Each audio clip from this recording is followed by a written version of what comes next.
संविधान पर बहस के दौरान बाबा साहेब भीमराव अंबेडकर को लेकर गृह मंत्री अमित शाह के एक बयान को लेकर राजनीति गर्म हो गई है। विरोधी अब अमित शाह से माफी की मांग कर रहे हैं। कांग्रेस के अध्यक्ष मल्लिकार्जुन खड़गे ने कहा कि अमित शाह ने बाबा साहेब का अपमान किया है।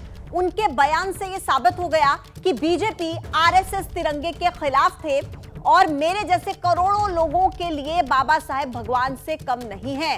तो ये बात कही गई है, देखिए मल्लिकार्जुन खड़गे की तरफ से, कि अपमान किया है बाबा साहेब का अमित शाह ने, और यह भी कहा कि उनके बयान से साबित हो जाता है कि बीजेपी और आरएसएस दोनों तिरंगे के खिलाफ थे और मेरे जैसे करोड़ों लोगों के लिए बाबा साहब भगवान से कम नहीं थे। तो अमित शाह के एक बयान को लेकर राजनीति गर्म है और अब सीधे सीधे मल्लिकार्जुन खड़गे की तरफ से देखिए ये बड़ी बात अमित शाह को लेकर कही गई। कहा कि अमित शाह ने बाबा साहब का अपमान किया और अमित शाह को माफी मांगनी चाहिए। गृह मंत्री अमित शाह ने जो भरे सदन में बाबा साहेब का अपमान किया है, उससे ये फिर से एक बार सिद्ध हो गया कि बीजेपी और आरएसएस तिरंगे के खिलाफ थे। उनके पुरखों ने अशोक चक्र का विरोध किया। संघ परिवार के लोग पहले दिन से भारत के संविधान के बजाय मनुस्मृति को लागू करना चाहते थे।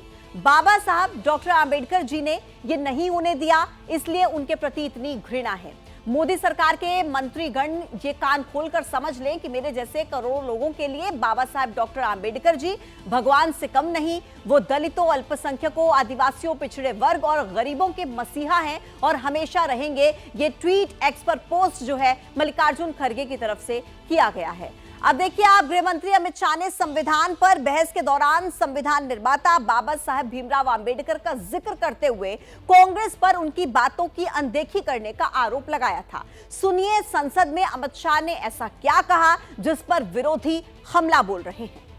मान्यवर, अभी एक फैशन होगा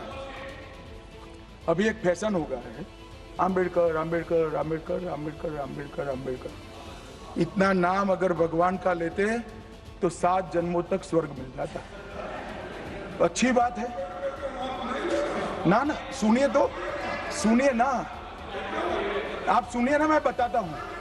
हमें तो आनंद है कि अंबेडकर का नाम लेते हैं। अंबेडकर का नाम अभी 100 बार ज्यादा लो, परंतु सच अर्थ में अंबेडकर जी के प्रति आपका भाव क्या है ये मैं बताता हूं। मान्यवर, अंबेडकर जी को देश की पहली कैबिनेट से इस्तीफा क्यों दे दिया? अंबेडकर जी ने कई बार कहा कि अनुसूचित जातियों और जनजातियों से हुए व्यवहार से मैं असंतुष्ट हूं। सरकार की विदेश नीति से मैं असहमत हूं और आर्टिकल 370 से मैं असहमत हूं। इसलिए वो छोड़ना चाहते थे। उनको आश्वासन दिया गया, आश्वासन पूरा नहीं हुआ। उन्होंने इग्नोरेंस के चलते इस्तीफा दे दिया।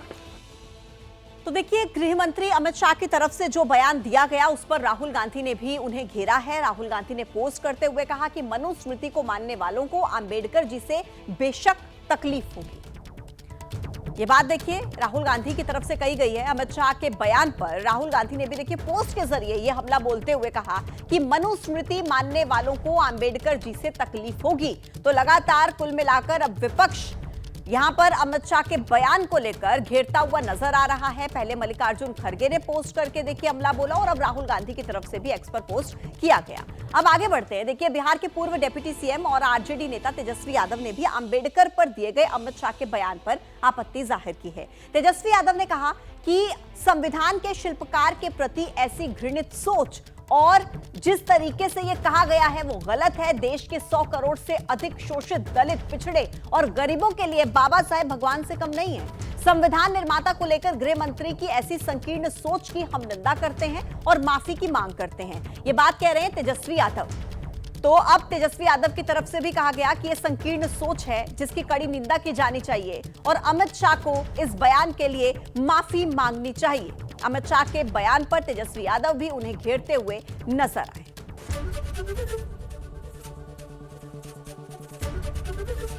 एबीपी गंगा, खबर आपकी, जुबान आपकी।